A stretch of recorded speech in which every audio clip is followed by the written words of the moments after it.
So, what you're thinking is a podcast dedicated to empowering individuals to stand up against wrongdoing and champion ethical behavior through personal experiences and practical problem-solving techniques. We tackle challenging topics with honesty and insight, welcoming all perspectives, regardless of race, age, political views, or belief. And so we're just talking about getting had, right?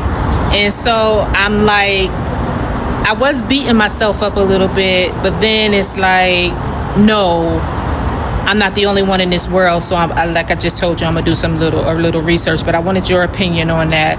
And what were you telling me? Absolutely. Like, of course, you're not the only person in the world. Like, they play off your kindness. They play off the older generation's kindness. Mm-hmm. Because if y'all see somebody younger, struggling, going through anything, y'all been through y'all trials and tribulations already. Mm-hmm. So playing off that, they know y'all gonna give it up for them. They know y'all gonna donate some type of money because y'all don't want to see them struggle. Mm-hmm. And that's what they feed off of. That's what a lot of scammers feed off of. Mm-hmm. They feed off people kindness. They feed off the, I want to make it to heaven, so I'm going to do all the good deeds that I can. Mm-hmm. So those are the people they are trying to attack and attract in to get that type of thing. And so if a person is like the two I just mentioned to you, and then I know I got some of that inside of me, what is your advice to people like that? Like, you just can't do, I call it scared straight tactics. You know what I'm saying? I guess we just got to keep going through the trials and tribulations. And that's based on this, because you would never be able to tell right off rip if they're lying or not. You know what I mean? All that matters have a good one, Nick. All that matters is that when you gave your donation, it came from the heart. Yeah. That's all that matters. Mm-hmm. At the end of the day, they won't have to answer for their lies and the stuff that they pull to get what they got. Mm-hmm. Long as I learned and I peeped it. Exactly. Okay. Exactly. Okay. It's a lot of people out there. All I'm saying, if you do it once. Mm-hmm. Mm-hmm. If you don't see no proof after that, that's where you stop your donations. Mm-hmm. Mm-hmm. Thank you so much. Absolutely. Appreciate it. Absolutely. So here's my briefing on the interview. I'm so grateful for Dee for doing that with me.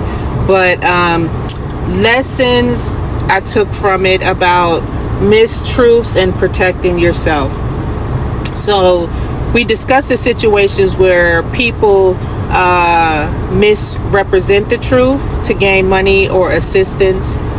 These instances can happen in both personal and professional environments. Sometimes involve vulnerable individuals, particularly older adults, such as myself, being deceived by people they trust. The core message is that when you discover you've been misled, it's important to not focus on anger towards the individual, but instead to take steps to protect yourself. You know, don't try not to beat yourself and beat yourself up the way I do sometimes. Helping someone once out of kindness is fine, but repeated patterns of dishonesty should be met with clear boundaries.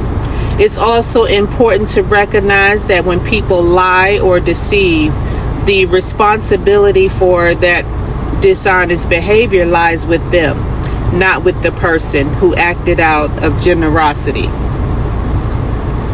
The key takeaway is learn from the experience. Trust your observations and do not let guilt or embarrassment overshadow the fact that your intentions came from a good place. So it's like trial and error. And once you learn and once you feel and once you see, it's easier to step up out of that situation and keep it moving without beating yourself up and say, man, not again. But it's okay, because you have a good heart and you want to do what you want to do, as far as it's not necessarily testing the waters, but once you gave and you realize, you know, whatever, if it's a lie, if it's not, if you know, witness certain things like that, you just got to keep it moving and smile at yourself when you say, I'm strong enough now to say, not anymore. That's it. I'm done with you. Peace. You know, in the interview, we talked about how sometimes people aren't fully honest. Maybe they say they can't pay or they have an emergency when really something else might be going on. I've seen how this kind of thing happens in different places, including where I work at the hospital. Sometimes older folks are especially vulnerable. They can get caught up in situations where someone is pretending to be someone they're not, and it can end up costing them a lot, emotionally and financially. One thing I've learned is, when you realize someone hasn't been truthful, it's natural to feel upset, sometimes even mad at yourself for believing them. But I think the lesson is not to let anger take over. Instead, it's about protecting yourself. If you chose to help someone out of goodness, that was your choice, and there's nothing to be ashamed of.